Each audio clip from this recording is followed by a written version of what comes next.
Una de las principales razones por las que la vida de muchos creyentes no son consagradas ni son vidas gratificantes, colmadas de paz, gozo, felicidad y satisfacción, aún en medio de las pruebas, es porque su fe es inestable. No es fuerte, ni firme, no es madura, aún está en la etapa inicial de la fe que titubea y duda, quizás lo hará, quizás no. Hoy en el programa, En Contacto, la fe que titubea. Y Jesús se acercó y les habló diciendo: Toda potestad me es dada en el cielo y en la tierra.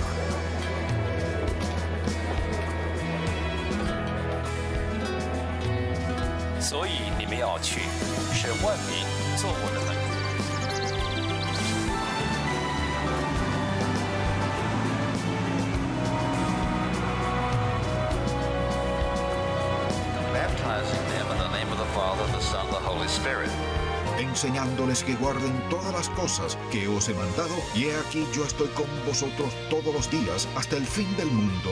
Amén.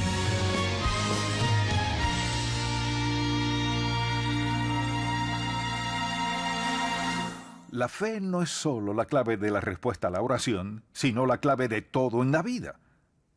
La fe influye en cada aspecto de nuestra vida. Nuestros logros y en qué nos convertimos lo define nuestra fe. Lo que alcancemos en la vida, sea cual sea nuestro rumbo o la dirección que tomemos, la clave es la fe. Y todos tenemos cierto grado de fe, seamos creyentes o no. Muchas personas depositan su fe en cosas que no son correctas y que terminarán decepcionándoles. Sin embargo, cuando ponemos nuestra fe en Dios, mediante su Hijo Jesucristo, nuestra vida se llena de entusiasmo.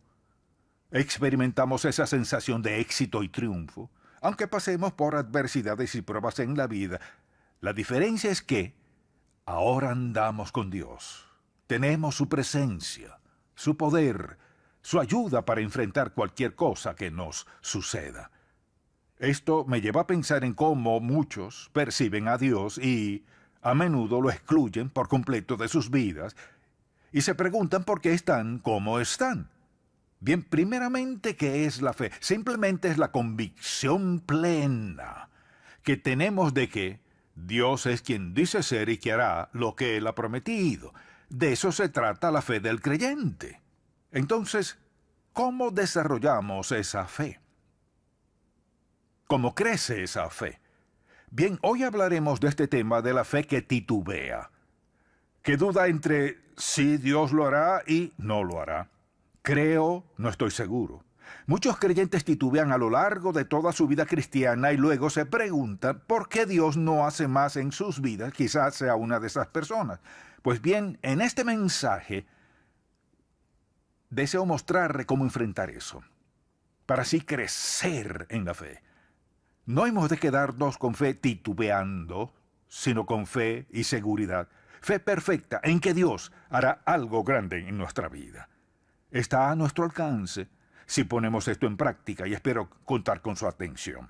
Vayamos a la epístola de Santiago y leamos los primeros 8 versículos.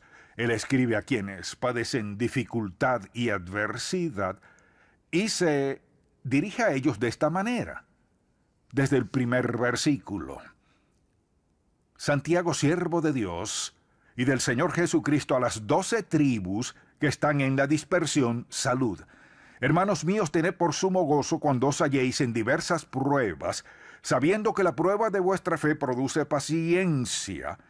Mas tenga la paciencia su obra completa, para que seáis perfectos y cabales sin que os falte alguna cosa, es decir, que crezcamos en la vida cristiana. Pero, y si alguno de vosotros tiene falta de sabiduría, pídala a Dios, el cual da a todos abundantemente y sin reproche, y les será dada. Lo que quiere decir es que si alguien pasa por algún aprieto, ha de pedir sabiduría a Dios para saber confrontarlo y seguir adelante. Luego dice, pero pida con fe, no dudando nada, sin titubear, porque el que duda es semejante a la onda del mar que es arrastrada por el viento y echada de una parte a otra. No piense, pues, quien tal haga, que recibirá cosa alguna del Señor. El hombre de doble ánimo es inconstante en todos sus caminos, lo que asevera que es fuerte. Si somos inconstantes, vacilamos de un lado a otro, dudando si Dios actuará o no, si cumplirá o no su palabra, entonces somos inestables. Si somos inconstantes en la fe, la base que rige nuestras vidas, seremos inestables en todo lo demás. Una de las principales razones por las que la vida de muchos creyentes no son consagradas ni son vidas gratificantes, colmadas de paz, gozo, felicidad y satisfacción, aún en medio de las pruebas, es porque su fe es inestable. No es fuerte, ni firme, no es madura, aún está en la etapa inicial de la fe que titubea y duda, quizás lo hará, quizás no. Por eso quisiera abordar este tema, pues se trata de un asunto serio que nos afecta a todos y, si consideramos lo que leímos en este pasaje, vemos que habla de la fe que titubea continuamente. Ahora bien, no quiere decir que nunca podemos flaquear, pues todos hemos pasado por circunstancias y situaciones en nuestras vidas que nunca antes habíamos tenido que confrontar. O tal vez enfrentamos algo que no sabemos exactamente cómo resolver, así que nuestra fe titubea por varias razones. Y hoy quisiera hablar de algunas de ellas. Nuestra fe titubea cuando la confianza en Dios está en conflicto con el razonamiento humano. Usted dice, ¿cómo en qué? Por ejemplo, si alguien le dijese, quiero darle $10,000, pero de ahí hay que darle 1,000 que le pertenecen a Dios. Usted tendrá más que suficiente con 9,000. La razón humana dirá, $9,000 nunca compraré tanto como con 10,000. Así piensa la mente humana. No es razonable.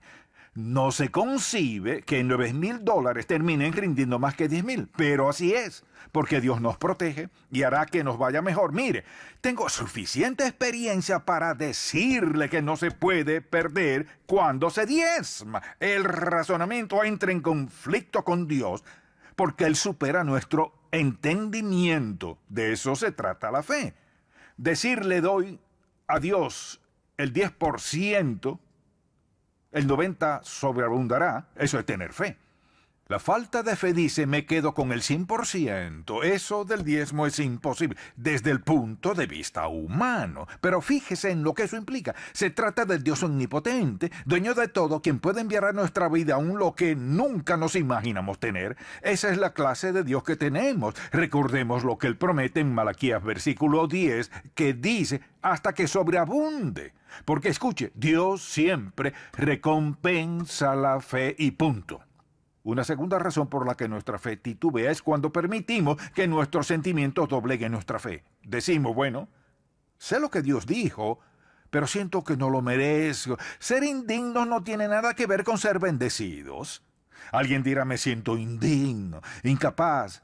Otra vez siente temor al que dirán, a las críticas, al fracaso, las pérdidas y todo lo demás. Su enfoque no es el correcto. O sea, si Dios le dice, quiero hacer esto en tu vida, confíe en Él. Que Él le pida que haga algo difícil o que vaya a un lugar difícil. Recuerdo varias personas que me han dicho, Dios me dijo que dejara mi trabajo. Y después de haber discutido con Dios una y otra vez, finalmente le obedecieron. ¿Y qué sucedió? Dios les dio otro empleo mejor, con un mejor salario, y recibieron toda clase de bendiciones. La razón humana dice, no dejes tu empleo sin tener otro. Hoy día eso es muy razonable, estoy de acuerdo. Pero si Dios le dice que renuncie, más vale que lo haga. Si Él le dice, tengo algo mejor para ti, más vale que confíe en Él. Mire, Dios no nos dirá algo sin saber lo que sucederá como consecuencia de nuestra acción. Pensemos en esto. Si desobedecemos a Dios, no tenemos la menor idea de lo que podríamos haber recibido por haber confiado en Él. Dios no anda con engaños, ni es misterioso, sino que nos ama. Si Él nos pide que no hagamos algo, Él sabe que recibiremos en consecuencia de nuestra obediencia. Quizás diga, esta es mi única oportunidad, la última. No lo es. Si Dios está al control, y lo está, sabe exactamente cómo arreglar nuestra vida y cuándo debemos actuar. Pero sí, no vemos a Dios actuar en nuestras circunstancias y titubeamos. Una de las razones por las que titubeamos es porque Él nos dice que hagamos algo, le pedimos algo, pero no lo recibimos de inmediato. Entonces pensamos, tal vez fue un error haber pedido eso, no. A lo mejor pedí algo errado, no necesariamente.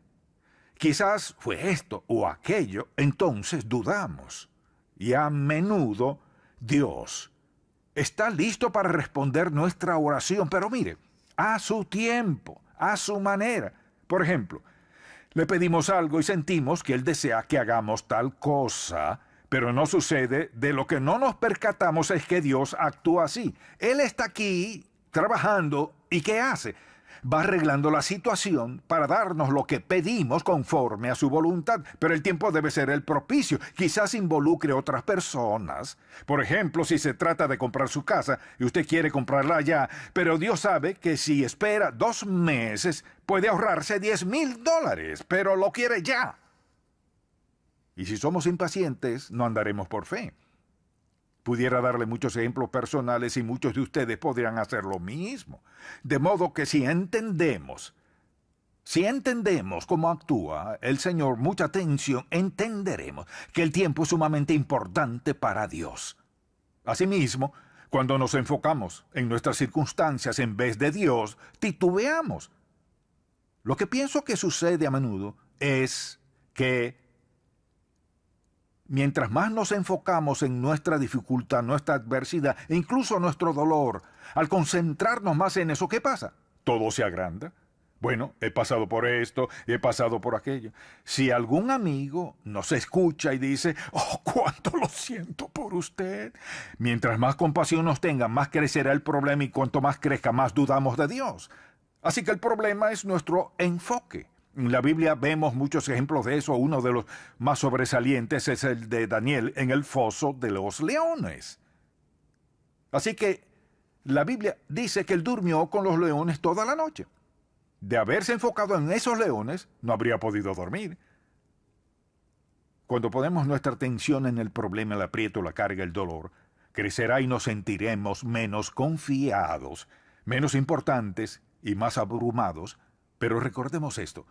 Dios miraba al Omnipotente, quien creó a los leones, quien podía cerrarles la boca, incluso matarlos al instante. Pero Dios los dejó allí, mientras Daniel dormía esa noche. Quizás antes de dormirse y al despertarse, Daniel vio a los leones como recordatorio de parte de Dios de que estaba allí por haberlo obedecido y que Dios lo libró. Todo depende donde esté nuestro enfoque. Si pienso en otra palabra relacionada con la fe, es enfoque. Mientras nuestro enfoque esté en Dios y lo que dice en su palabra y meditemos en ella, ponemos nuestra mirada en Él en lugar de las circunstancias. Dios en su amor incondicional nos ayudará a salir adelante, no importa lo que pase en cualquier circunstancia. Por otro lado, nuestra fe titubea cuando no conocemos los caminos de Dios. Es decir, si no entendemos sus caminos, dudaremos de Él. ¿Cuáles caminos? La mejor manera de describirlos es esta. Mire, Dios siempre actúa basado en preceptos. No en nuestros sentimientos ni en lo que pensamos, sino en sus principios. El más sencillo es este. Cosechamos lo que sembramos, más de lo que sembramos después de sembrarlo. Dios siempre actúa así. Él nunca cambia eso. Otro principio es, obedezcamos a Dios y dejemos las consecuencias en sus manos. Significa que haremos lo que Él dice y se encargue de las consecuencias. Otro ejemplo de uno de estos principios es que Dios actúa a favor de quienes esperan en Él. Entonces, si hemos de regirnos por esos principios, sabemos que andaremos en la dirección indicada, haciendo lo correcto porque Dios actúa por principios. Por eso podemos relacionarnos con Él, porque si no comprendemos sus caminos, entonces diremos, ¿qué estás haciendo, Señor? Y Él sencillamente hace lo que debe hacer y es quien dice ser. Y para cualquier problema que podamos imaginarnos, podemos aplicar un principio y decir, mire lo que pasa al obedecer este principio. Porque Dios quiere que le obedezcamos. Escuche, dejemos en sus manos las consecuencias. Entonces le pregunto, ¿hay una consecuencia de obediencia que Dios no puede manejar? Ninguna. Él puede manejar cada una de ellas. Si le obedecemos y dejamos las consecuencias en sus manos, esto pasa. Podremos tener paz Y esa sensación de gozo, confianza y seguridad, no importa lo que estemos pasando porque Dios está al control. Si lo obedecemos, Él ya se ha encargado de lo demás. Y otra de las razones por la que titubea nuestra fe es cuando nos sentimos culpables por pecados pasados o presentes. Mire, si vivimos con culpabilidad o vivimos con algún pecado, se nos hará muy difícil depositar nuestra confianza en Dios, porque el pecado bloquea el poder de Dios en nuestras vidas. Una de las razones por las que Dios no contesta nuestras peticiones es porque muchos creyentes pasan eso por alto pensando que de alguna manera pueden pecar un poquito acá, otro poquito allá, y que Dios no lo tomará en cuenta. Dios no ignora el pecado. ¿Sabe por qué? Porque el pecado destruye. Es un destructor y deforma nuestra mente. Así que, por ejemplo, supongamos que hace muchos años pasó algo en su vida y nunca ha podido perdonarse por eso. Fíjese, la Biblia dice que si confesamos nuestros pecados y nos arrepentimos, Dios es fiel y justo para perdonarnos. Es justo, o sea, tiene el derecho por su muerte de perdonarnos y limpiarnos de toda maldad. Esa es la ley de Dios y su promesa. Al confiar en Él, aceptamos su perdón y seguimos adelante. Pero si no creemos su promesa de perdón, llevaremos continuamente ese peso, esa carga de falta de perdón, y con eso le decimos: Señor, sé que lo prometiste, mucha atención, pero mentiste. ¿Llamaría a Dios mentiroso? Eso hace. Al negarse a aceptar su perdón, al seguir viviendo con culpa por algún pecado que ya le había pedido a Dios que le perdonara y le limpiara, pero le dice a Dios: sé que lo dijiste, pero no es cierto. Si alguien le dijese eso a usted, diría: ¿me está llamando mentiroso? No nos agrada. La idea misma de llamar a Dios mentiroso nos parece infame. Se me hace difícil decirlo, pero deseo que veamos que es una realidad. Dios nos dice: haré esto. Respondemos: no lo harás. Eso es llamarle mentiroso. ¿Quiere un problema serio? Siga llamándole mentiroso, pudiendo confiar y creer lo que Él dice. Pero a menudo no lo hacemos. Volvamos un momento al capítulo 11 del Evangelio de Marcos. Hay algo interesante que deseo que veamos. No leeremos toda la porción, sino el final del capítulo, desde el versículo 22, tened fe en Dios.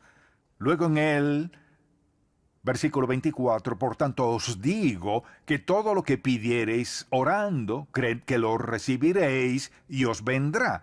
Mira el siguiente versículo.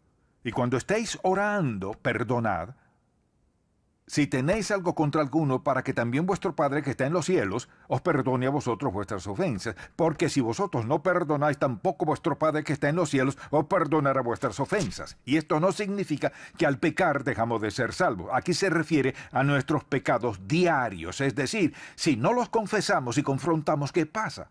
Eso nos separará de Dios. Hay que confrontarlo. Y es interesante que haya dicho eso después de hablar de la oración contestada, porque Dios sabe lo que el pecado hace en nosotros.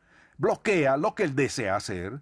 Por último, diré lo siguiente. ¿Qué pasa al escuchar la mentira de Satanás? No confiaremos en Dios. Recuerda lo que le dijo a Eva: oh Eva, en verdad Dios no quiso decir que ustedes morirían. Y Satanás le habló de tal manera que ella le creyó. Eso pasa cuando escuchamos sus mentiras. Alguien se preguntará: ¿y el diablo nos habla? Pues ¿de dónde piensa que vienen todas esas cosas?